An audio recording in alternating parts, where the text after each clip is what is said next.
You know, niggas gotta get their priorities together. Got their mind on the wrong things, spending their money in the wrong way. Trapaholics, real trap shit. Say you need that car with the rims and a trunk, just like Jim. It's more than life. Yeah. I'm telling you.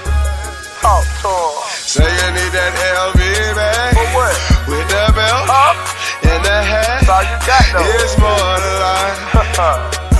Yeah. Talk to him. Real. Say you wanna turn up at the club, buy some bottles, impress them girls.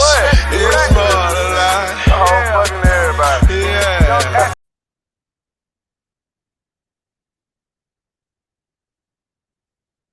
Good evening, everyone, and welcome to Saints and Appetizers podcast. And who dat? And we are back. We are back with some main course for you. Some main course for. It's been a while since we've actually had some main course on this podcast here, and I'm talking about the New Orleans Saints 2026 schedule release. Coming in a little slow on it, but probably have a lot of the same opinions of a lot of the Saints fans, New Orleans Saints fans out there. So we're gonna go over the 2026 schedule here, and then we have a couple other news and notes, and maybe a Pelicans extra, a little bit of tidbit to talk about and mention. But let's get into this schedule here, because I think a lot of you probably are looking at the first couple games and maybe aren't real fond of it, but maybe we can find some positive points in that in that regard. But anyways, let's get into the New Orleans Saints 2026 schedule. So can I get a menu? And so what I was talking about there is the Saints kind of having a rough go of it the first two games of the season. I mean, you could maybe argue that the first two games of the season may be the two toughest opponents that they play all season, and really it would be hands down that the fact of that if both these teams didn't miss the playoffs last year, which is kind of odd. You look at them, that kind of speaks to how, like, in a way, the Saints' schedule is so easy, is because even the two toughest teams on their schedule, they're previously, before last year, they were pretty much perennial playoff teams, and teams full of Pro Bowlers and all that, but they just barely missed the playoffs, both these teams last year. And I'm talking about in week one, the Saints play the Detroit Lions on the road at noon, and they play the Baltimore Ravens in week two on the road at noon. So, you can look at that in many ways that, yeah, man, it's tough to overcome a 0-2 start, but you could also look back at the Saints 2017 season where they went 0-2, which I know that's literally like 10 seasons ago.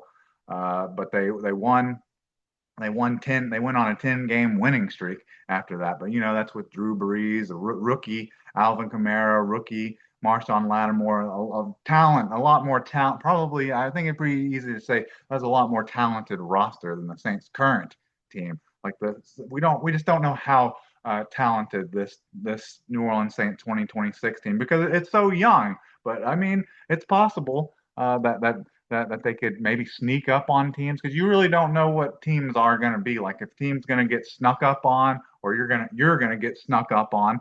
You probably those type of games usually happen in the first 3 or 4 weeks of the season. But you could look at it from a different aspect, like pretty much like the opposite spectrum of how you lose two games, and the Saints have kind of overcome that. So they lost two games, and then were a playoff team in 2017. But they also didn't they lost to the Buccaneers and Fitz Magic in week one in 2018, and then we know how that season ended. But the Saints were clearly the best team in the league that year.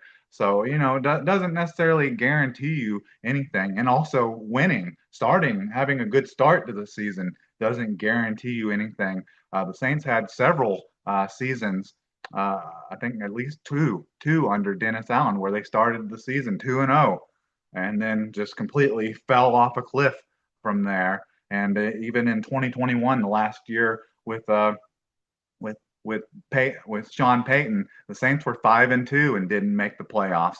And I know you got to look at that because of kind of the Jameis Winston injury. But still, that can happen. That can happen this season. That can happen to other teams that you play.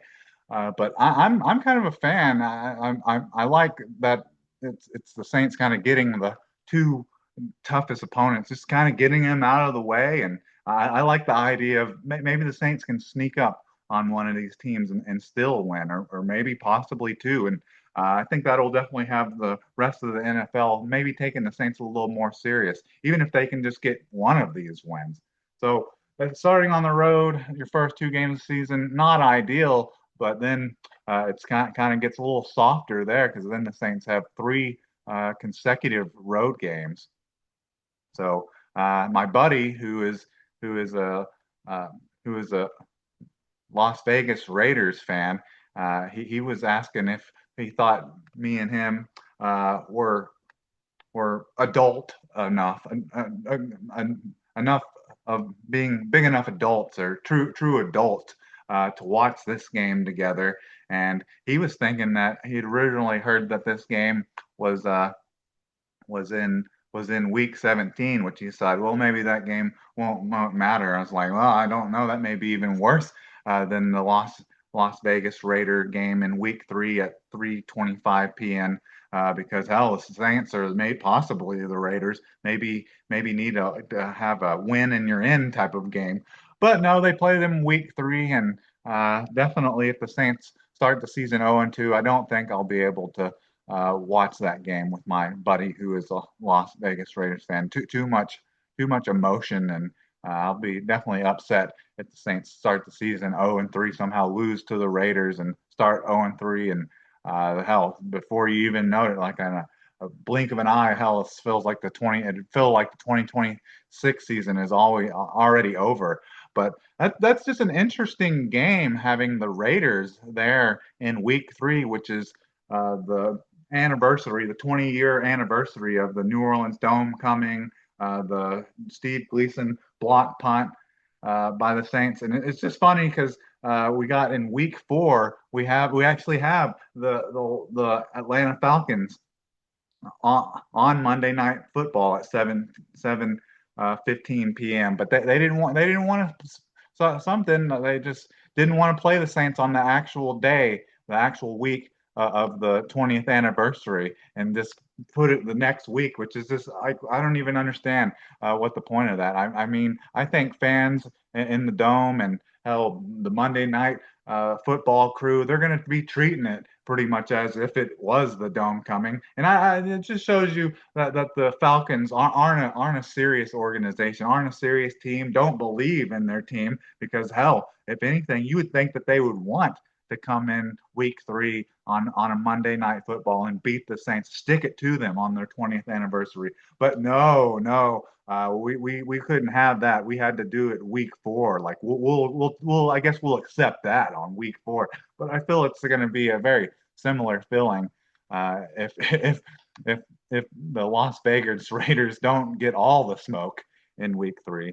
So that's 2 games in a row, and then the Saints play the Vikings in week 5, a noon game, going back to noon game, and that could be a very interesting game just in regards to how well is Kyler Murray playing, or is he hurt by this time? Like, can Kevin O'Connell Kyler Murray's career around like he's done with a lot of quarterbacks here recently, like Baker Mayfield and Sam Darnold?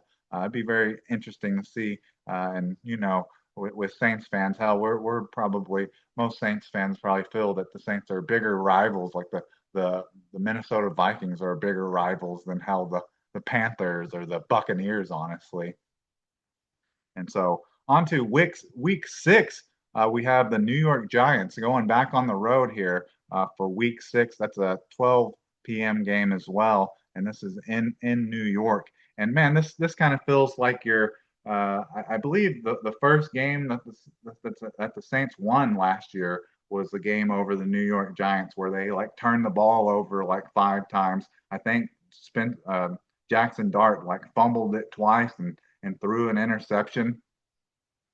But that was with Spencer Rattler, and that was before people were starting to compare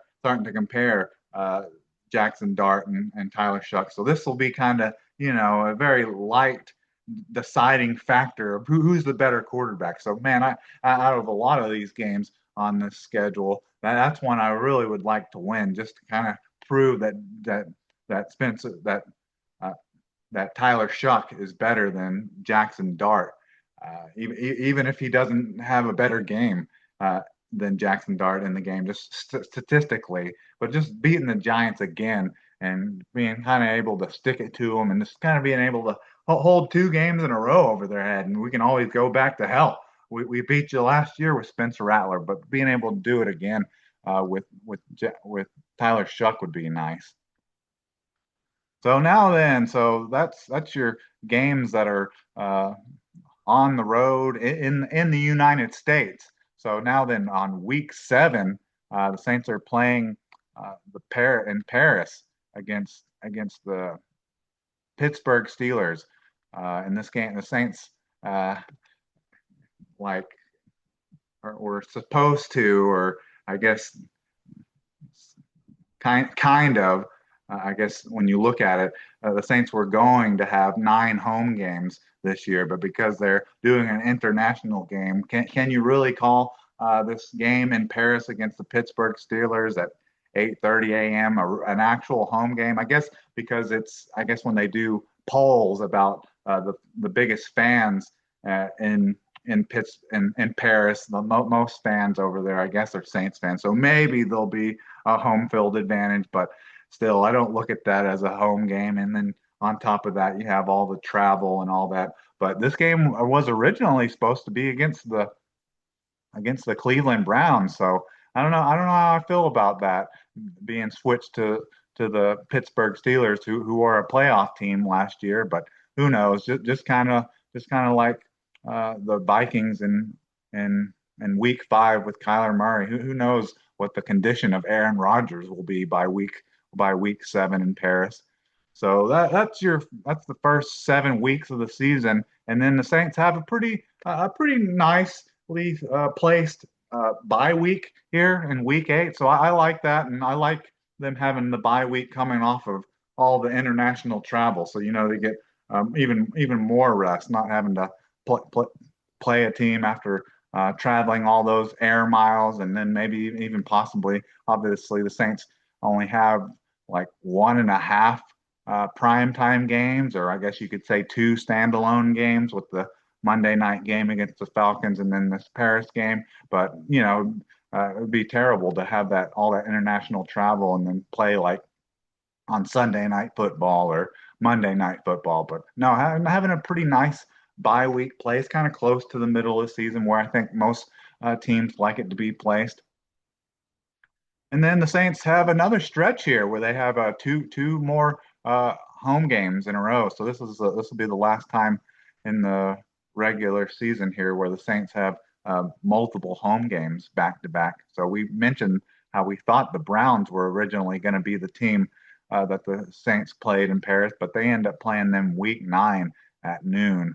And there's a few quite more than a few teams on the Saints schedule that you would think like, yeah, that should be a gimme type of win. Like this should be a team that you should beat, but you never really count the Browns out just in regards to their defense. They got Myles Garrett and a new head coach, so they just have to see how that turns out. And then in week 10, so from week 4 and all the way till week 10 is the next time that you actually play an NFC South opponent. So you play the Carolina Panthers at noon at home, and the Saints were able to sweep them last year. Well, I guess we'll see if they've improved from actually being able to being a playoff team last year, or if the Panthers are going to regress a little bit. But for the most part, since Bryce Young has been the Panthers quarterback, they've been able to usually stuff him in a locker and usually beat them with ease. All right, so some nice stretches of home games there, and some teams that you would think, like, man, I think some of these teams might already be eliminated, but from the playoffs by the time you play them. Not realistically, but just emotionally. But then the Saints have pretty tough stretch here where some people were calling these next two games like cold weather games. And really, when I think of like cold weather games, I kind of think of games that are in December. But I will admit both of these games are like in late November, so it still could potentially be snowing or just bitter cold when these games come up. And that's the game. The first one, we got two road games in a row in cold weather areas, but might not be terribly cold when they play them. But in Week 11, the Saints play the Chicago Bears at noon, so that could be potentially bad weather or a cold weather game. But my main concern is just how the Bears smoked the Saints last year. They rushed for like 200 yards just just mollywopped the Saints on the ground. And if it is a cold weather game and the Bears are able to get their run game going again like that, I could definitely see that as definitely a loss in this game. But just like some of these teams that made the playoffs last year, kind of like the Panthers and Pittsburgh, be we'll be seeing it'll be definitely by week 11 we'll know whether the Bears have regressed or if they're as good as they were last year or possibly even better. And then in week 12, which I'll admit, I mentioned how I look at cold weather games as like games in like December and January. Well, I mean, this game is November 29th, so it's almost in December, and it's the Cincinnati Bengals in week 12, and that's a noontime game. But there's no telling what that game's going to be. There's no way you could know how that game's going to turn out. The main reason is because you don't really know if Joe Burrow is going to be healthy or not. So yeah, that's two tough games there in a row that could possibly be a cold weather game, but I guess we'll just have to wait and see. And what makes this a kind of a start of maybe the toughest stretch of the season is because they play 4 games in 5 weeks. So you play those two. They play the Bears and the Bengals in 2 games in a row, and then you uh, the the Green Bay Packers at home, a little break in between, and then you have 2 more road games in a row. But kind of the same thing as this with the Bengals with Green Bay. Who knows? Who knows uh, if if if Jordan Love will be healthy for that game? And you can pretty much like mark this down if if Micah Parsons doesn't come back before week 13 because he tore his ACL. When he finally comes back, if it's not before that, it'll be in this game against the Saints. Like you can almost take that one to the bank. But yeah, it'll be nice to wait and see if that comes true. That'll just be one of the Saintsy things that being a Saints fan that you have to put up with. And then they get back on the road for 2 weeks in a row, playing the Panthers on the road at noon, and then the Buccaneers on the road at noon. And so that's your first matchup with the Buccaneers in Week 15. And then you get to Week 16 and Week 17 against two teams that could possibly be tanking at this point in the season. One, just because the 2027 draft is supposed to be so much more talent than 2026 draft, and there's a lot more draftable first round quarterbacks in the 20 expected to be in the 2027 draft, depending on if they play well in college this upcoming season. But that's the Arizona Cardinals, who are having quarterback issues currently because I guess Jacoby Brissett. I guess they're expecting him to hold out because he's getting paid like backup money, but it's looking like they're expecting him at least to start the season to be their starter, even though I think they drafted Carson Beck like in the third or the fourth round.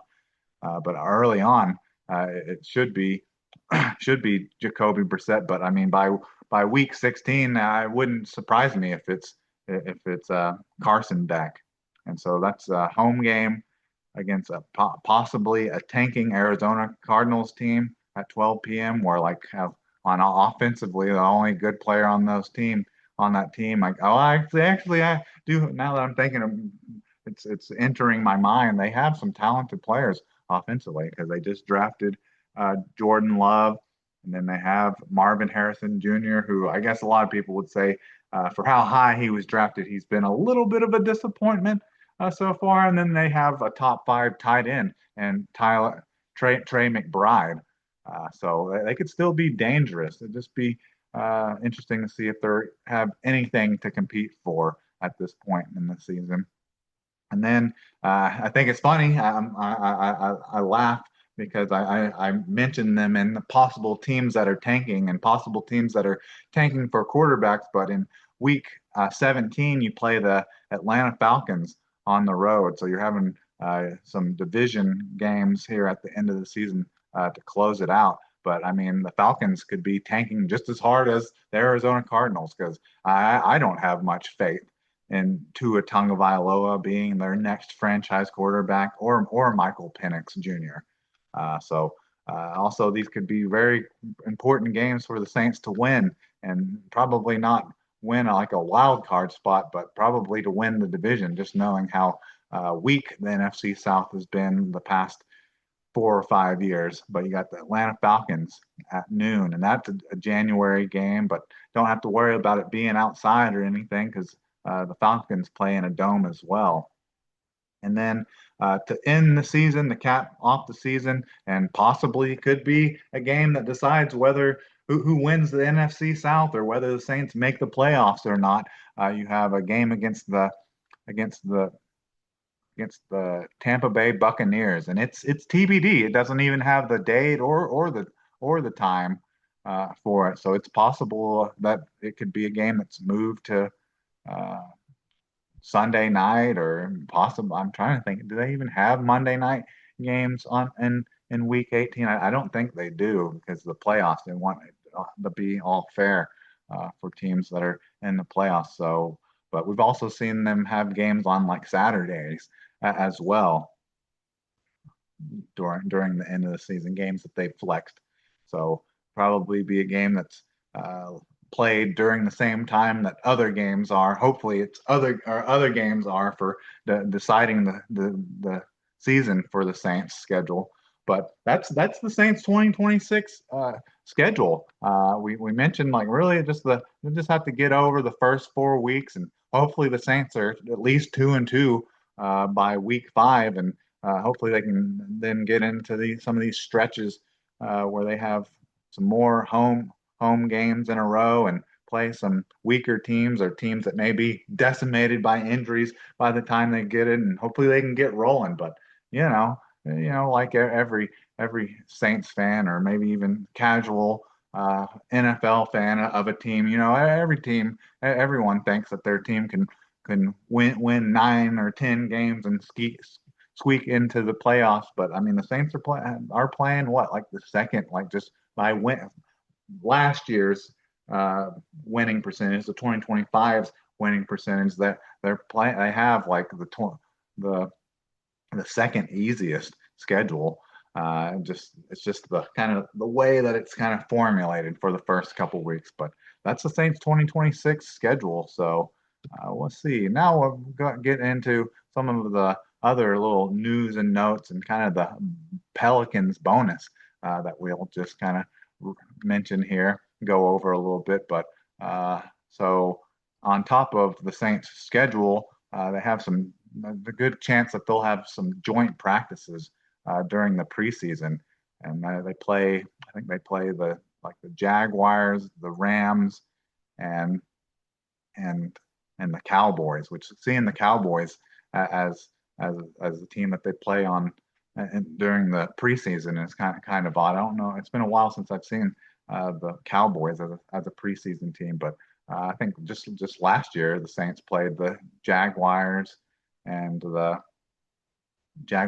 Rams in the preseason. I think they had joint practices with the Rams, and I just kind of doing any type of favors for the Rams always has me gritting my teeth. But the Saints practicing against the perennial playoff team, not too long ago Super Bowl team, a team that's been in the NFC Championship game a lot more recently than the Saints. So it's a good way to judge whether your team is worthy or not, or any good at all, or if you're going to be going through it, another struggle just like the past couple of years with the Saints, last 5 years where they haven't made the playoffs.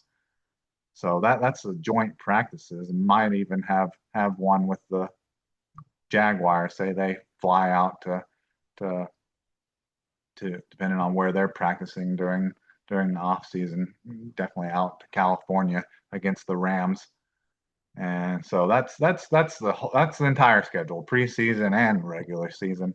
And then we've heard some a little bit more on this kind of like a little squeaking and kind of the squeaky wheel, or just kind of the door slowly opening and cracking and making all that noise, needing some WD-40, but hearing more of the ruling or the stance on Cam Jordan, Alvin Kamara, and Taysom Hill. And these were questions that were asked at the Saints Hall of Fame uh, golf tournament this past weekend. And so Mickey Loomis, he was asked about these three players, and he was asked about Cam Jordan. And he said, "Hell, there's a contract on the table for him." But obviously he hasn't signed it yet. My guess is Cam Jordan is wanting 11 million a year, like Demario Davis got from the New York Jets. He got a 2-year, $22 million contract. So I imagine that's what Cam Jordan wants. But I mean, Demario Davis last year played like 100% of the snaps and put up decent numbers. When I see a linebacker that has more assisted tackles than solo tackles, that's when I kind of think that they're kind of starting to fall off, whether he had 100 or not. But still, he played more of the snaps, while Cam Jordan played just maybe a little more than 50% of the snaps, and was like a situational pass rusher for the Saints. But I mean, he had 10 and a half sacks, which is impressive. And I mean, you don't just want to just throw that out the door. I would definitely like to have him back for potentially being a situational pass rusher again. And he brings leadership and a voice to the locker room. So there's a contract supposedly there's a contract on the table for Cam Jordan, but I think Mickey Loomis said there's not one for Taysom Hill, and Taysom Hill is even selling his 2.75 million Metairie home. So it sounds like Taysom Hill is either moving or retiring. If he doesn't retire, I expect him to end up with the Denver Broncos back with Sean Payton. But that with those little nuggets there, with Taysom Hill saying that the Saints don't have a contract for him and he's moving out of New Orleans, that kind of tells me that Taysom Hill is probably done with the Saints and has had a great career, and just an unusual and one of one type of player. I don't think they'll not anytime soon. I don't think there'll be another Taysom Hill type of player. And then the one that this is just for clickbait, basically. They just beat this story and this headline like it's a dead horse already, bringing up Alvin Kamara and whether he's going to retire or if he's going to take a pay cut or how he'll fit into the Saints offense, or is he going to be a June 1st cut, which I don't really think saves them a lot of money this year. It might save them some money next year. But from Kellen Moore, you got he was asked that question, like, are they going to have Kamara back? And he said, still another week or two to try to figure out how he fits into how his role fits into the team and for the Saints. And that's that kind of statement, the 1 or 2 more week kind of statement, that's interesting because that's when post June 1st kind of is. That's around that time. So I don't know. So is Kamara getting cut, or is he getting a pay cut? I really don't know. And man, that's a topic that I really don't like going over that much, just because like I said, there's always this seems like a little new nugget about it every week or so. It's just like I said, it's a great clickbait, great great top headliner for people looking for those clicks and views. But and I wish that I wish the Saints would just I wish Cam Jordan would just already sign with the Saints, and I wish the ruling on Kamara, whether he's back or whether he's retiring or whether he's taking a pay cut or the Saints cut him. I just wish the ruling on that would go down already because I already think Taysom is done. And I still think there's a good chance Cam Jordan comes back because obviously there's no other team out there offering him the 11 million that he probably has. The Saints are probably offering him something maybe closer to veteran minimum or maybe yeah, something with close to veteran minimum with escalators like he did last year, where towards the end of the season, what he was getting every sack he was getting towards the end of the season, where it was worth like $1 million. So I really don't understand why he doesn't just do that again if he thinks he's still as good and can get 10 sacks again. So that's all the Saints news there for the 2026 schedule released. A little bit, and then a little bit of these little news and notes that we're not really sure about the decision for Cam Jordan, Alvin Kamara, and Taysom Hill. So that's all the Saints news for now. But yeah, this is I don't talk too much about the New Orleans Pelicans, mainly because they've been just terrible the last 5 years or so, just awful. But I thought this is a big enough headliner to at least mention that the Saints have signed that the Pelicans, New Orleans Pelicans, have signed a new head coach, and Jamal Mosley, who last year or just this year was in the playoffs with the Orlando Magic, and he took an Orlando Magic team. I'm talking about positives here.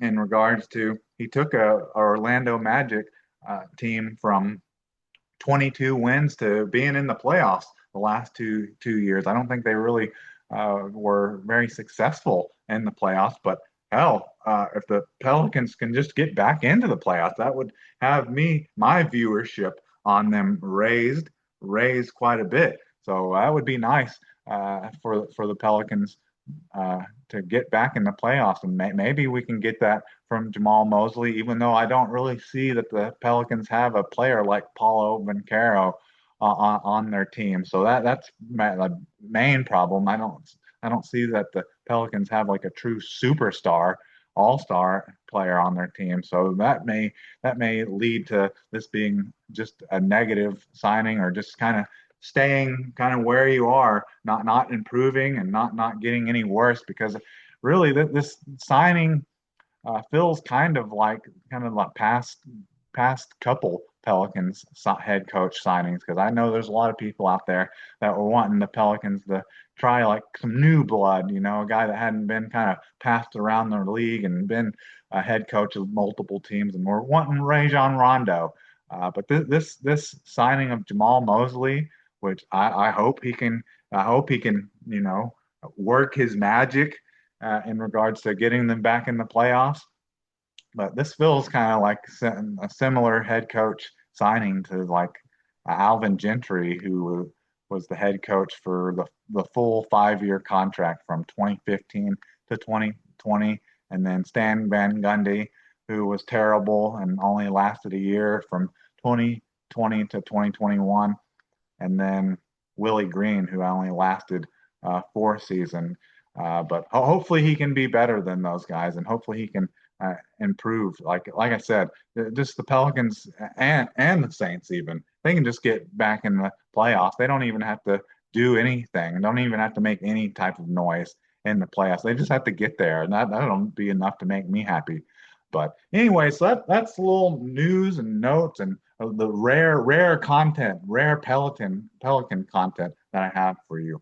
But anyways, I think that's about all I have for you this evening. So can I get a check, please? And who dat?